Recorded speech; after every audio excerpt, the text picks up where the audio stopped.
Oh my goodness. Well, hi to everybody out there. Welcome to our virtual bookstore party. My name's Nicole, and I have been an indie bookseller for a little over 5 years. And I'm thrilled to introduce two of our party goers today. If your TBR is getting frighteningly low in quarantine, we've got Victoria Schwab here, who can add another 14 titles to it, 15 with The Invisible Life of Addie Laurie coming out in October of this year. Our other notable party goer today is Sean Doolittle, a member of the 2019 World Series champion Washington Nationals. A two-time All-Star, currently in his 9th season. When he wasn't striking batters out, he'd been visiting indie bookstores in each city the Nationals played in and worked with the DC Public Library to promote summer reading programs for students. And it sounds like reading a lot of Victoria Schwab. Thank you both for taking the time to be here. Of course. This is like the coolest Venn diagram ever, right? This is the craziest Venn diagram, like Major League Baseball and books. And we exist right here in this little space between them. So all things considered, how is quarantine treating you both? Sean? We're doing okay. We're down here in Florida. Once the season got delayed, it seemed like less moving parts than trying to get back home to Chicago with all of our stuff and our 2 dogs. So we've been down here improvising home workouts and trying to stay busy, but we're doing okay. Yeah, I was saying before we started broadcasting, I normally live in Scotland when I'm not touring, and so I'm actually down in France in a cupboard under the stairs. I'm down in France, which is where my parents live, and I came down here because I love my parents, but also because they have 3 dogs, 2 cats, and 7 chickens, and it gives me something like some animal connection as well as some human connection. But yeah, I am used to going to the gym, and I have a Peloton bike, and I have none of those things here, and my parents are used to going to the gym, so I have been leading 30-minute yoga classes for my parents at lunchtime every day with kittens and puppies surrounding us. So we're trying, we're getting by, you know? Oh man, that sounds like the most fun way to do yoga. You know, we're doing our best. I would say that like I'm trying to keep it together any way I can. And I find that forcing my parents to do yoga with me brings me a little bit of pleasure. That's awesome. That's pretty cool. Yeah. Well, so Sean, I'm kind of interested, like, how did you come across Victoria's work? A friend of mine, Alyssa, I don't know if you're watching, but shout out to Alyssa, turned me on to the Shades of Magic series. I guess at this point it was maybe a couple of years ago. And I fell in love with the books immediately. I was hooked right from the very beginning. It was fantasy fiction. That was a genre I hadn't really explored very much. So I was really new to it, and that was kind of my first introduction to it. And I fell in love with it right away. And I tore through the books during my off season and spring training heading into last year's season, into the 2019 season. And after that, I read the villains duology, and I was lucky enough to get a sneak peek at Addie LaRue here during quarantine. So it's been a fun adventure. So this is awesome for me to share this Zoom chat with Victoria, who has become one of my favorite authors.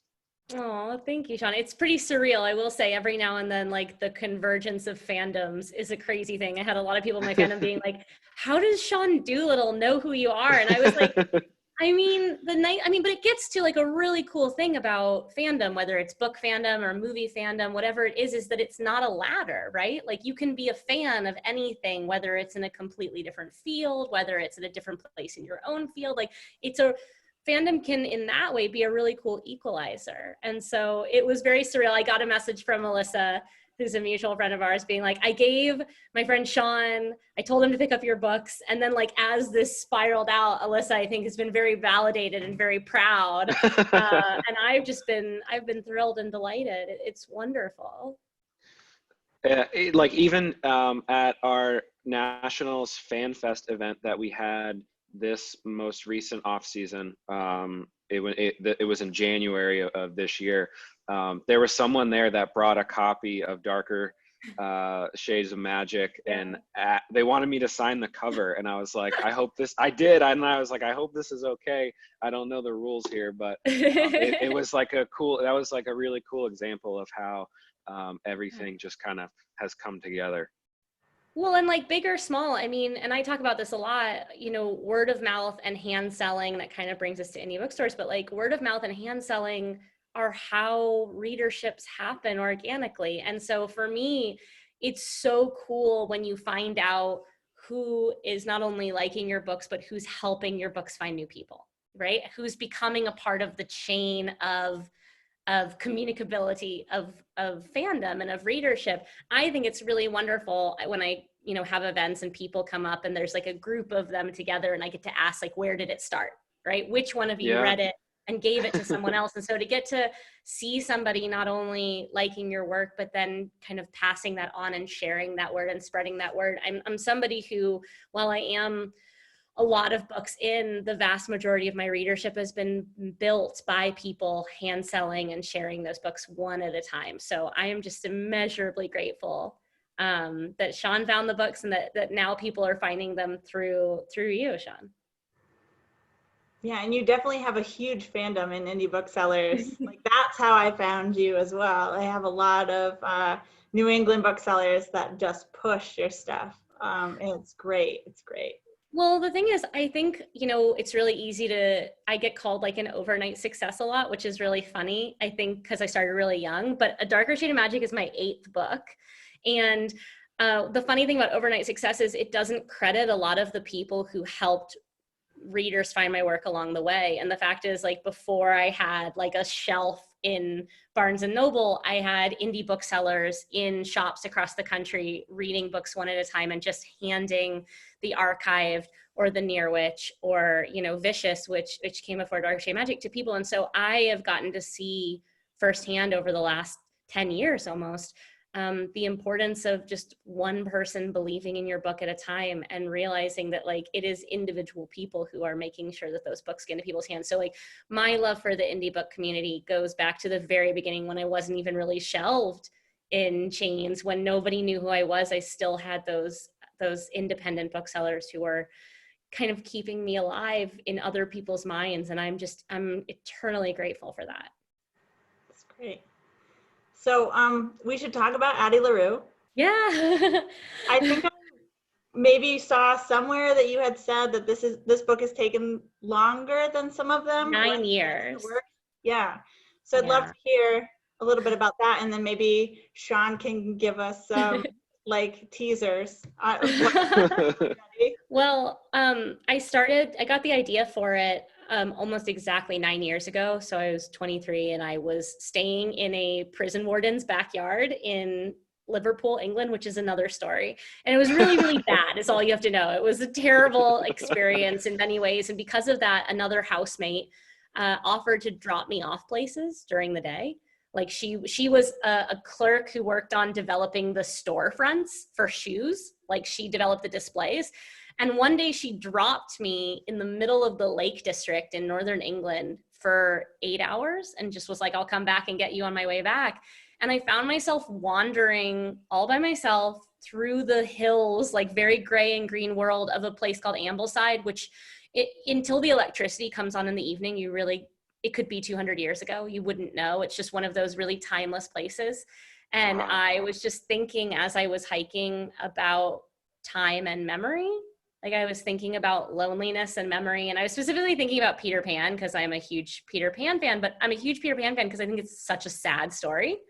And the thing that's sad about Peter is in the end, he's already beginning to forget. And while I think that memory loss is really sad, you know, I had a grandparent who had Alzheimer's for a decade. And while I think it's really sad to forget, I was thinking how much sadder it is to be forgotten.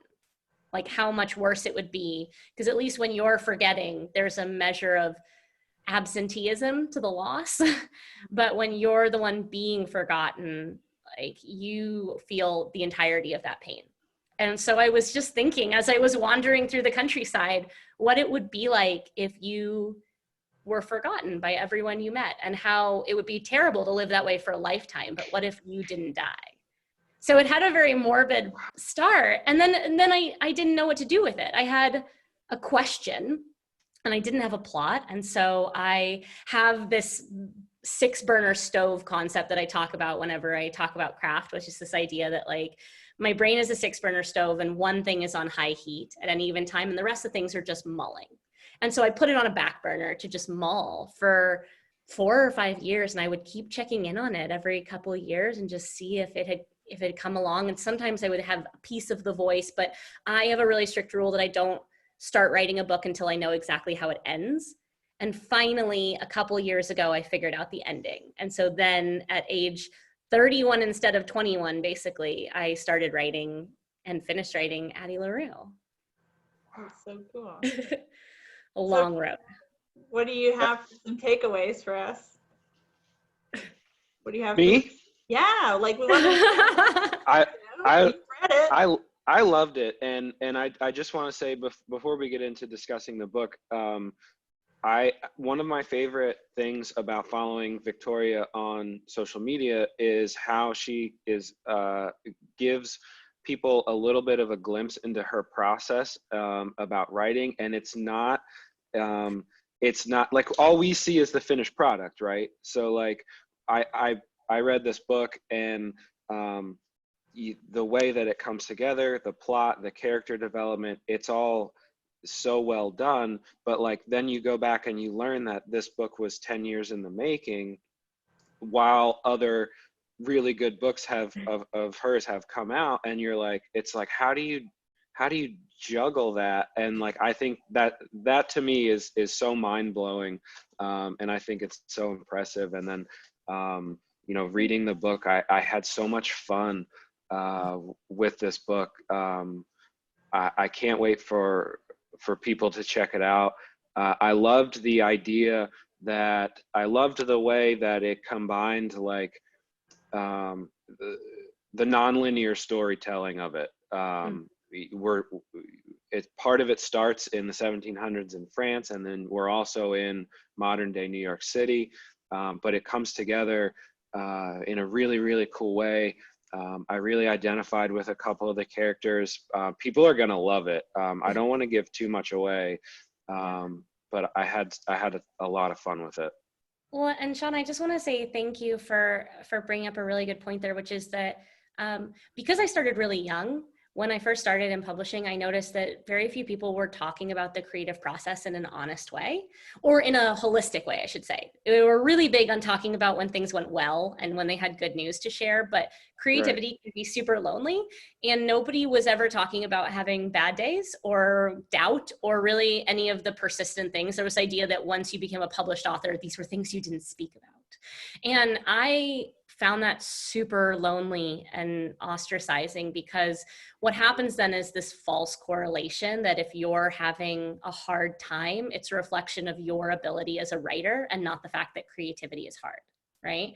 And so I tried to decide early on, because I knew I couldn't control my career, I decided I would just be really honest with what went into books.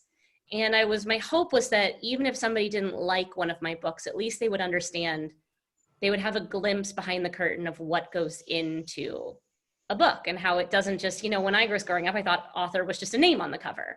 And I think, and I got warned by a few authors early on, they're like, don't do that. Like, don't get rid of the mystique of it. But I felt really strongly that if anything, it would make me, if I were the reader in that situation, it would make me appreciate the final work more, to understand and to be included in the creative journey of that work. And Addie kind of became the testament to that, because people have heard about it for the last at least 6 years of this time. So thank you. That really means a lot to know that, like, it gives you, I was hoping that it would give readers an understanding of what went into that book.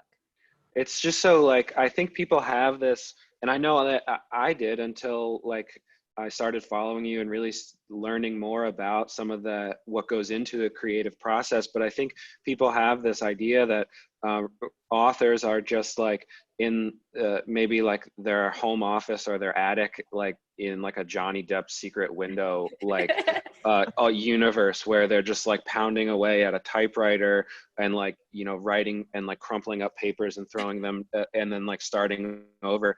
Like, I think they think it's like, oh, I'm just going to sit down and I'm going to start typing, and like in like maybe a couple of months I'll have a story. But it's like, like then like, like I'll see like some of the stuff that you share, and it's like, well, I wrote for 30 minutes today, and it, it was really good.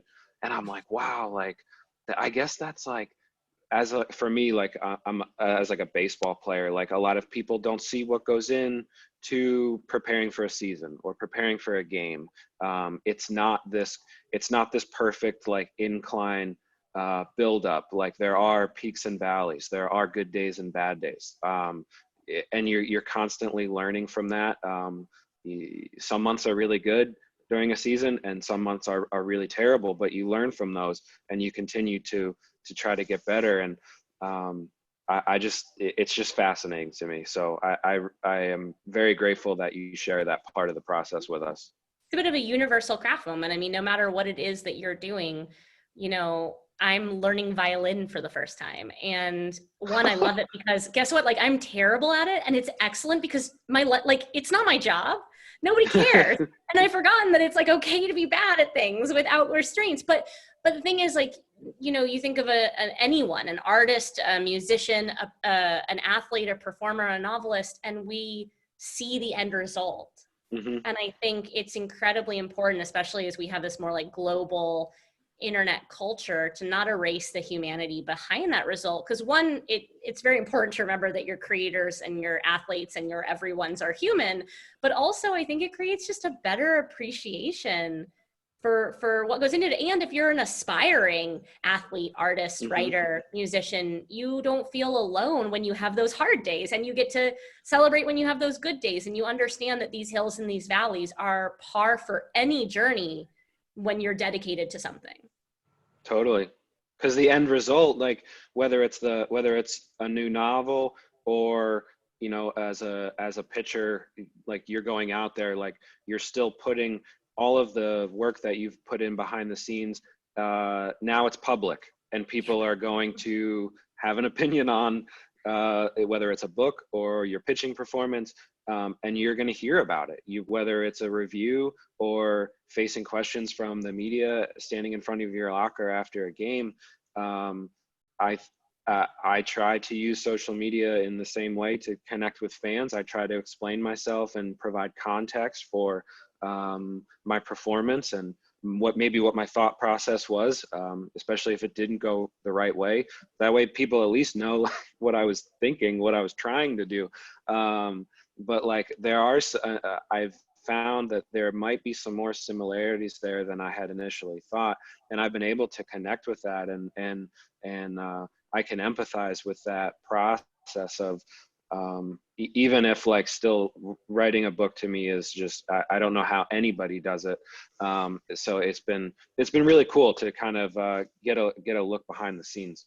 Yeah, it's fine. I still am not convinced that I know how to write a book. It's that like very famous Stephen King quote about you just learn to write the book that you're writing right now. And every time I sit down, I mean, if you can go through my Twitter account, once every 4 to 5 months, I post some version of like, screw this, I'm going to quit, move to Iceland and raise goats. Cause like my favorite, like, this is the weird thing, right? My favorite day of the year is the day of the year at my parents' house where stairs of wood are delivered. Because in the morning, like 5 stair of wood are dumped on the lawn. And that day, my only job, there's no creativity, there's no like over analysis, no neuroses. My only job that day is to stack wood. And like the correlation between the effort you put in and what you get out is 1-to-1. And like, God, if only writing were like that. Like, if only there was a simple correlation. It's why like people ask like, well, how many words do you try to write a day? And I never measure words, I measure time. Because for me, like, you can spend hours and maybe you don't have a lot to show for it, but you're doing a lot of the work, and you forget that like not everything you do is going to show in that moment. And I feel like with training of any kind, it has to be similar, right? Absolutely. That's really fascinating that, I guess the idea of having that as an escape and something to kind of look forward to. For me, that escape is during a season is books, is reading. But yeah, it's not always pretty what goes on behind the scenes. There are days where as an athlete you feel like a fish out of water, where your body's not doing what you want it to do. You can't get the rhythm down, you can't get the tempo down. Maybe physically part of you is, you're physically injured and it's not going the way that you want it to go. And the process isn't always pretty, but you hope that ultimately it takes you to your end result, and that it's worth it in the end. Yeah. We do have some questions coming in. We've got one from Megan that says, what has been your favorite book this quarantine? Addie LaRue. Good answer, Sean. No, I'm trying to think, because I have had a really hard time, and I'm sure I'm not the only one, had a really hard time with focus. Like, books have always been my haven, and I'm having a really hard time disappearing into a lot of them. And so I'll say one fiction and one nonfiction that both just like really have captured me so far. The fiction is a book called The Midnight Lie by Marie Rutkowski, which is beautiful and very sapphic, and I loved it. And then also I listen. So when I struggle to focus, I listen to audiobooks, because so often I'm really into physical fitness. Like, I'm really into movement and health. And so sometimes I can't make my brain quiet unless my body's moving. And so I will put an audiobook in my ears and just go for a really long hike or a walk or something. And so I listen to a lot of memoirs in audio form, because they're narrated by their people, like by their authors. And I just listened to Save Yourself by Cameron Esposito. And I really, really loved it. It like kind of was exact, sometimes you read a book that was exactly what you needed in that moment. And I needed that book. So. That's awesome. I finally read books 1 and 2 of The King Killer Chronicle by Patrick Rothfuss. It's like this much book. Yes, and I had been putting them off. They'd been on my bookshelf for a while. I bought them in the spring of last year, and I was like, all right, I don't have any excuses anymore, because they're bigger books. Like, I think book 1 is Name of the Wind, I think is 600 something pages, and Wise Man's Fear is 1,000 pages. And so I was like I was putting them off. I was procrastinating, and now I was like, I don't have any excuses anymore. So I finally went for it, and they were fascinating. And I will wait. Book 3 still isn't out yet, and we don't know when it's going to be out, but it will be worth it. I am more than willing to wait, because I thought the first 2 were so good.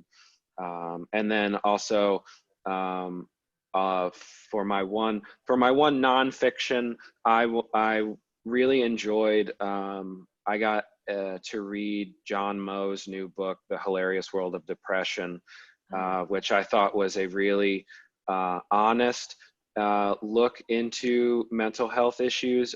But there was some humor there. There's a lot that I think people will be able to relate to and connect with. And if you've ever listened to his podcast, The Hilarious World of Depression, you can hear his voice as you're reading the book, and it was very, very good. That's great. So we have another question from Pete, who said, hey, Sean, I know you visited a lot of bookstores last year.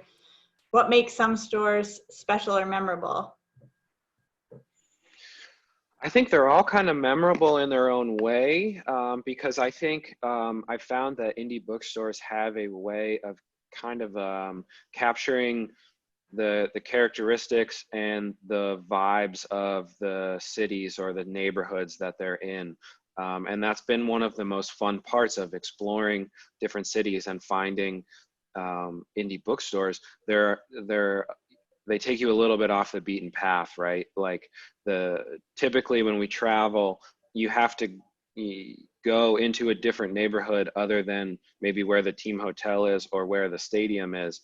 And I like exploring that. It gets you into neighborhoods that are like the real essence of what like that city really is, and it has more character. And I like the way that in almost every indie bookstore that you go into, there's a bulletin board or like a dry erase board, some kind of message board that has events on it, where maybe it's like an event with an author or a writing workshop for aspiring authors, or even like community events. So many of these places host community events. Different groups from their towns or neighborhoods can come in and talk about important issues that are going on in their communities. So that's just to say, like, I think that they're like just a really cool space that serves a lot beyond just selling books. They support their communities in so many ways. And in each community, like the needs are different. So they are able to each one is a little bit different, but I really like the way that they kind of capture the characteristics of their area. That's great. Victoria, do you have anything to add to that? I mean, I think that's a perfect answer. I was just thinking about when I was first starting, one of the first bookstores that I was fortunate enough to visit was Malaprop's in Nashville. And I remember just like sitting in the cafe and being so excited by the idea that I could belong in this bookstore in multiple ways, both as a reader and as the writer and as a cafe. I love places I can lurk. I'm also just like really fortunate because I love Tattered Cover in Denver, where I spent a lot of time. Yes. And Parnassus in Nashville, where I am from, and I feel like everywhere I go, I find a new gem. And I'm just as fortunate in Scotland when I'm there. I think we have like 12 or 13, and there's one like down my street called Portobello Books, and there's one like they're everywhere. Topping & Co. They like bring you tea as you're browsing. Like they just ask if you would like a pot of tea, and you sit in the corner and like pick up a stack of books. And I was like, oh my god, I found what my room of requirement is. It's just apparently a giant multi-story bookstore where like they serve you tea as you're browsing. So, but yeah, I think the bookstores really are reflections of their communities. They're reflections of their towns, as Sean said, and I think they are really integral kind of cogs in the community sense. They are the people who rotate through so many different aspects of our communities and play such an important role. And I love that each one has its own personality. That's great. Okay, so we have a question about Vicious, which I'm excited about. Sean, have you read Vicious? Yes. You said you, yeah. Okay, so Yes. Janice said that her book club just read Vicious for their meeting this past week, and she said one thing we couldn't agree on was whether Sydney was now missing a piece of herself, like Eli and Victor and other EOs remark about, and what might that be due to? Care to weigh in? Yeah, so one of the ideas in this series, it's just so for anyone who doesn't know, it's about the concept of a world where near-death experiences can bring you superpowers. But as two young scientists, pre-med students, discover, like, you lose something when you come back. There's something that's missing, and if you're Eli, then you believe that something is your soul. And if you're Victor and you're very science-minded, you believe that it's a sense of consequence, which might happen with a head trauma or something else. And one of the prevailing questions in the book is Sydney, who is 12, going on 13, doesn't seem to have lost anything. But I would argue that if as you get to Vengeful, which is the sequel, I think it becomes a little more apparent that like everyone who has had this experience and comes back as an EO, as an extraordinary, has lost something. So I would say Sydney's no exception. That's so we have an anonymous attendee asking if Sean has ever tried writing. If you had all the time in the world, what would you write? Oh my gosh. I have not really written that much. I have been fortunate enough to have written a few like op-eds and articles. I had one in the Washington Post. I did a couple for ESPN, but that's kind of been about it. And I guess this is part of why books kind of fascinate me so much, because I just have no idea how that process even starts, or how you take an idea, like Victoria was talking about earlier, and that idea, it grows into a 400, 500, 600 page book over the course of months and years of kind of fostering it and nurturing it. And after we won the World Series, my wife and I were approached by a couple of people from the book world asking if we would be interested in writing a book. And it was one of those things that was like, yeah, that does seem like a really cool opportunity. But at the same time, it's like, I have no idea. Like, why do you think like I have something to say that's worth putting into a book? Like, it seemed like a really daunting task.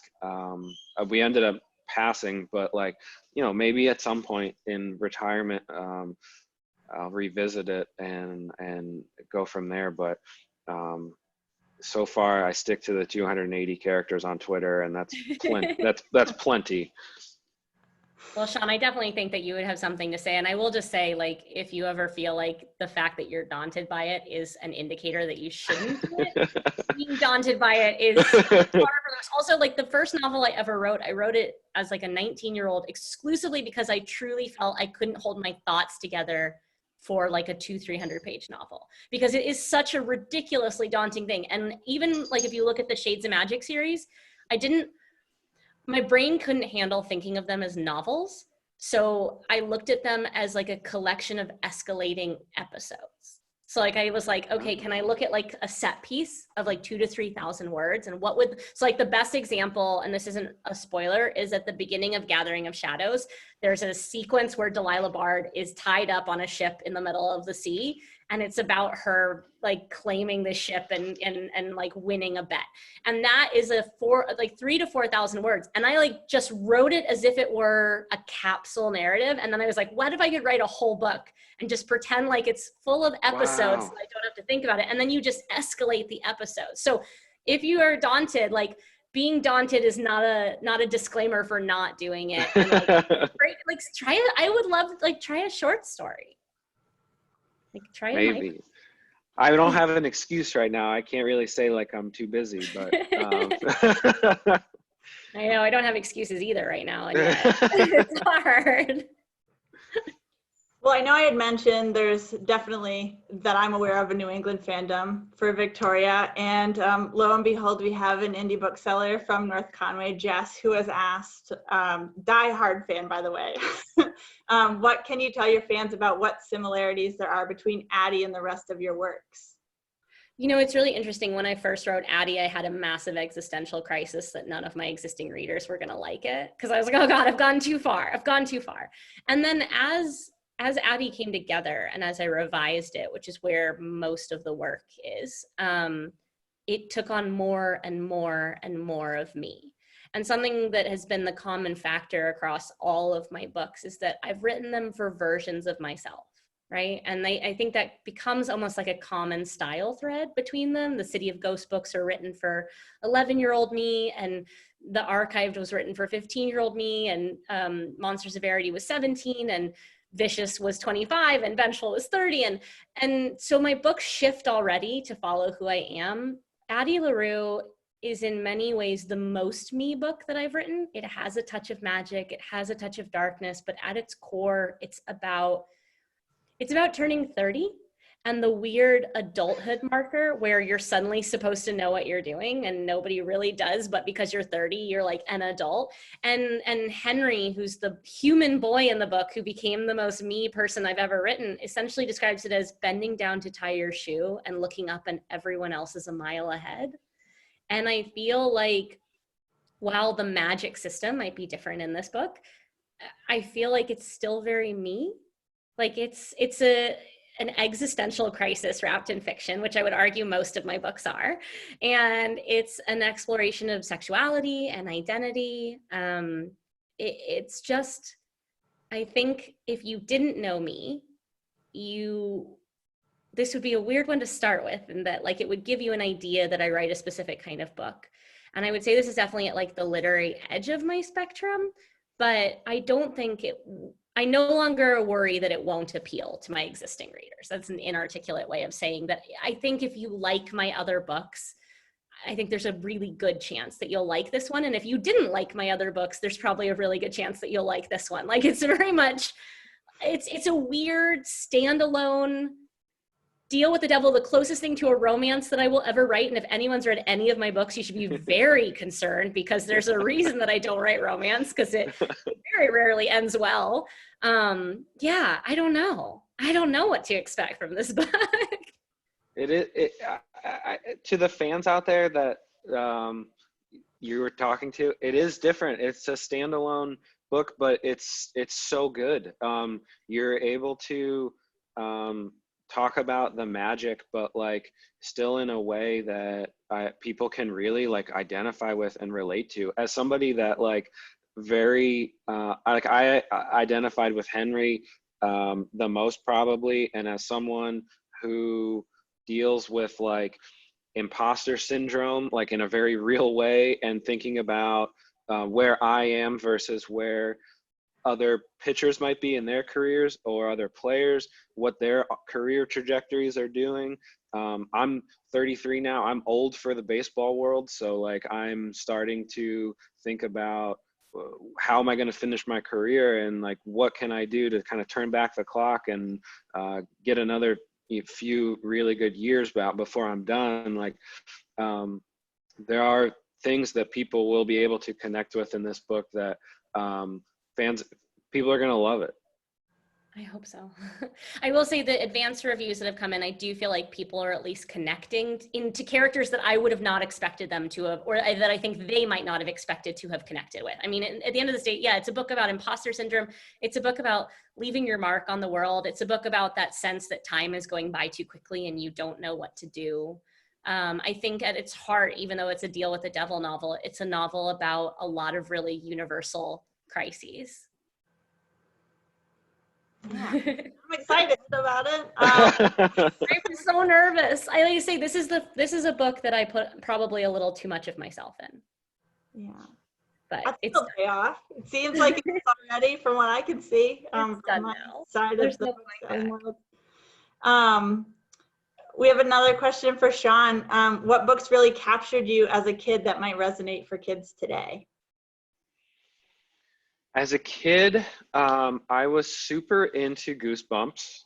I was super into books by an author named Matt Christopher. He wrote books they were novels about different kids playing sports. And there was like he had ones for baseball, football. And as a kid that played every sport growing up, I loved them. And there was a book called The Kid Who Only Hit Homers, which was probably my favorite book when I was a kid. Like when it was our day in school to visit the school library, I always looked and checked if that book was in. I knew exactly where it was on the shelf in the library. I also read a lot of Calvin and Hobbes. I don't know if that counted as books, but we did have the entire Great Illustrated Classics series. I don't know if anybody remembers those, the white books, the hardcover books, and they were like, I had those, and Black Beauty was probably my favorite, and Three Musketeers. It was great for a kid, right? Because you had illustrations on literally like every page, and you felt like when you were a kid, you felt like you were reading like a chapter book, and it was like a perfect middle ground. And so they were a huge part of me like getting into reading. And as I continued growing up, like my family put an emphasis on education. I was never allowed to go to practice or a game unless I'd finished my homework. And reading was always something that was very encouraged. And it's always been, it was a big part then, and now it's a big part for me now. Having that balance, I think, between sports and another outlet, another hobby that I'm passionate about. Victoria, what's it? You're learning violin, but like, what's your other outlet when you're not reading, but in teaching your parents? I was gonna say teaching my parents yoga. Like I used to have. I'm gonna be very frank. Like I used to have more outlets than I do now. As my I was a competitive fencer for many years, like an épée fencer. Yeah, I was a competitive épée fencer, and I went back to it like just so that I would have outlets. And then as I began to tour more, for work. I traveled, I mean, I went to 17 countries in 2019. And so like, it was just a lot. And I had a harder time. I will say what's weird, like doing TV writing and script writing has become a creative outlet. One, because like I'm not good at it. Like I'm just having fun. But much like violin, like it's not my primary job. And it also, while it seems like cheating to be like my break from writing is writing, it allows me to try a different thing. Like to the point where now if I'm stuck in a project and I can't really figure out a scene, I'll try writing it as a TV scene instead. Like how would I shape it and how would the camera follow? And so it's now become just like a bit of a game, a fun way to rethink through some of my stories. But yeah, aside from violin and teaching my parents yoga and like trying to like, you know, stay sane during a pandemic, I don't have as many things as I would like. I tried, like when I was in Scotland before I came down here, I was taking like cooking classes and baking classes, and like I consider myself a professional coffee shop goer. Like I was going to a lot of different coffee shops and learning to like coffee again after like 12 years off of coffee. So I'm really hoping that when this pandemic is over, I can resume my coffee shop tours. Have you seen this thing that's going around social media about like the whipped coffee thing? Like, oh, I tried trying this. You did try it? Okay. It's really good. It's good? really good. Like it's basically like a tablespoon of instant coffee and then a tablespoon, I use brown sugar, and a tablespoon of water, and then you whip it with like a hand mixer and it becomes like a beautiful foam froth. And then I put it over iced oat milk and I feel like I'm in a coffee shop. Oh, all right. It's delicious and like a sugar That sounds really good. high at the same time, which is probably not what I need in my life. But it's worth it. That sounds really good. It's so good.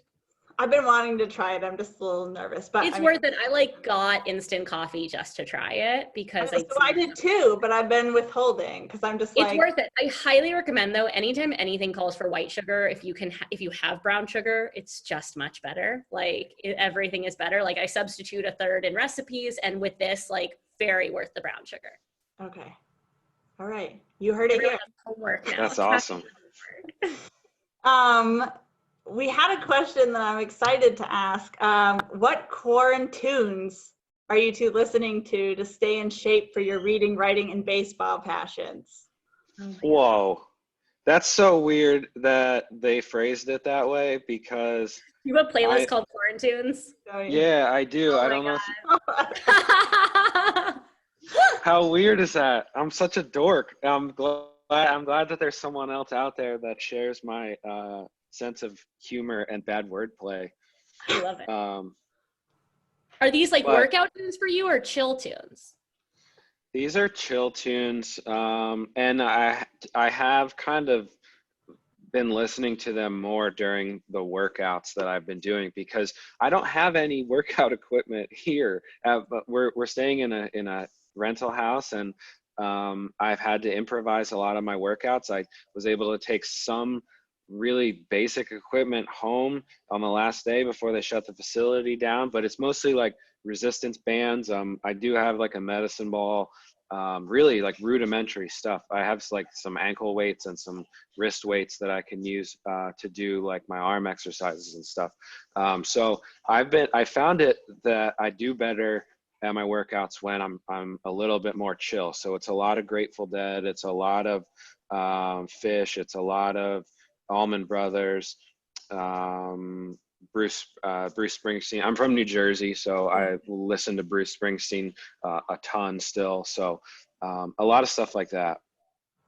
I had to look at so I got two very different brands of audio, which is like depending on what I'm writing. So when I write, I can't listen to anything with lyrics because it gets in my head and it interrupts the voice. So when I write, I listen to a lot of, is it Ludovico Einaudi? He's like maybe my favorite instrumentalist. He's absolutely wonderful. I'm trying to see if I can give people his name properly. That's reversed, of course. So it's like Ludovico and then Einaudi.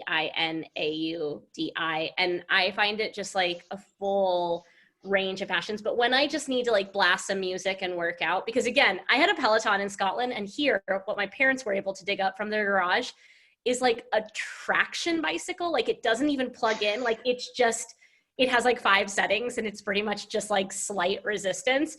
But my current obsession is the Birds of Prey soundtrack, like from the Birds of Prey movie. Fabulous soundtrack. And I'm also known for stealing, like I buy the songs, but for stealing my musical inspiration from really good TV shows. So like Killing Eve always has amazing songs. And I find I listen to a lot of soundtracks and then a lot of scores when I'm writing, because scores carry you through like a full emotional arc. If you look at a movie, they'll have like pep songs and like the tension and the romance, like they have everything you could look for in a single thing. But when I just need to zone out, it's like right now the Birds of Prey soundtrack and the Billie Eilish EP. What did you listen to?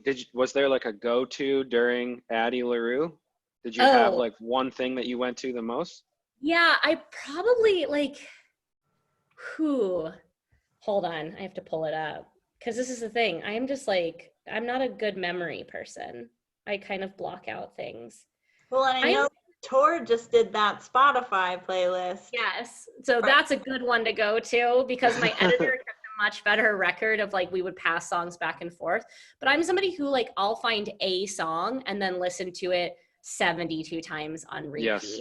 So I would say that I feel like, looking at Focus, like Light of the Seven and The Night King, which are both Ramin Djawadi from Game of Thrones. Ramin Djawadi's scores are among the most amazing. But then I'm trying to think what I listened to. Probably like a lot of Jin Wigmore, like Black Sheep by Jin Wigmore. Like there's like kind of this like, the thing about Addie is she could be a very sad character, and she's not. Mm-hmm. She's full of life and passion and almost like stubborn hope and defiant joy. And so I needed to find songs that were about that. And so there was a lot of kind of just like K-Flay and some Lizzo and Panic at the Disco and Led Zeppelin. Like I have very weird. That's really cool. That's awesome. All over the place. But I will say that Billie Eilish, Bad Guy, is probably a song that I come back to again and again each day. That's awesome. So good. Well, maybe time for one more question, because I'm interested in the answer and this is for Sean. Danielle says, Sean, every team is different. If you could add any character from Victoria's books onto your team, who would that be? Oh my gosh. A hard question. This is a really hard question, but the first thing that came to mind was Addie, because I like the idea of being a pitcher and facing a hitter, and then like the next time that you face them, they have just like no recollection of having faced you before. So like, because that's one of the hardest things over the course of a season is like, you will face I'm a relief pitcher, so it's not quite the same, but like starting pitchers, we play the same teams in our division, at least in our 5-team division. You play them 19 times over the course of a season, so you get to face a hitter 20, 30 times over the course of a season, and there's only so many ways that you can attack them based on the number of pitches that you have, what your strengths are. So by August and September, you're like, I'm running out of ways to try to get this guy out, or like, I really haven't figured this out yet. This is a bad matchup for me. Like, I need a new way of attacking this guy. And if you had that like Addie LaRue, like if every time could be the very first time that you face this hitter, with nothing to base it off of, I think that would be such an advantage. I think that would be awesome. She's a blank slate. Nobody remembers that she was there, so she'd just be the psych out.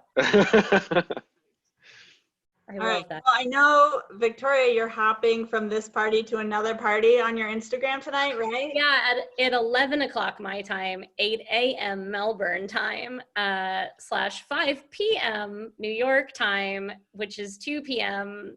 Pacific time. Yeah, I'll be interviewing Jay Kristoff, who's a Australian fantasy author, as part of my weekend interview series called No Right Way.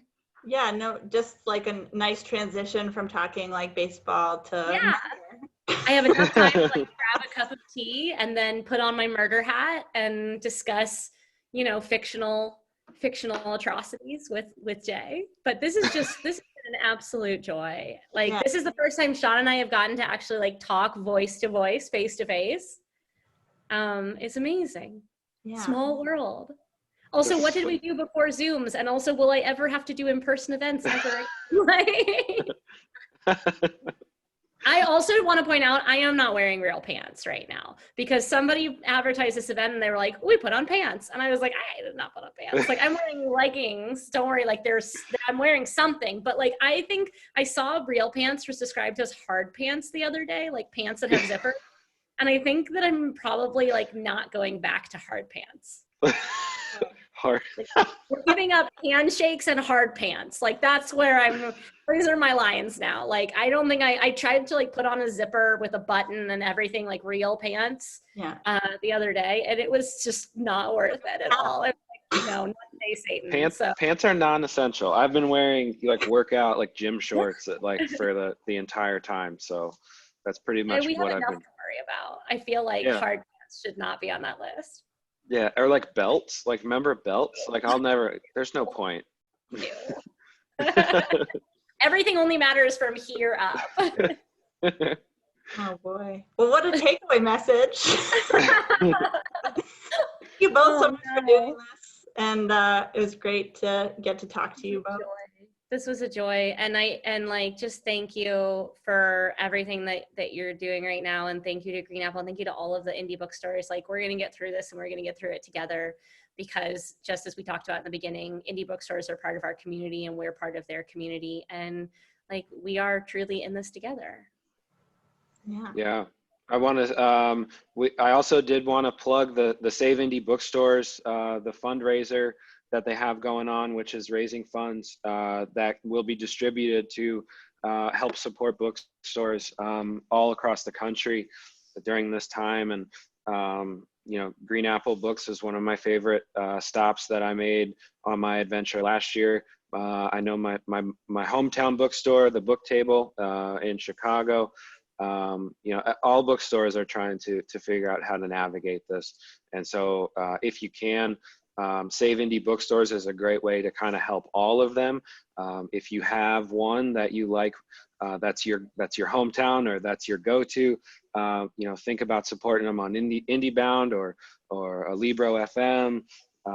But they're so special to me, and I know they're so special to the communities that they serve. So hopefully we can continue to support them during this pandemic. Absolutely. Yeah. Well, thank you both so much, and thanks for all of you out there that came in to listen in and participate in the bookstore party. And Victoria's got something great coming up later on tonight, so if you want to go to my Instagram and hear me chat about murder. I'm gonna let Jay do most of the talking, but hear us talk about murder, fictional murder, over there. But thank you so much for including me. And thank you, Sean, for all that you're doing. Thank you, guys. Have a great day.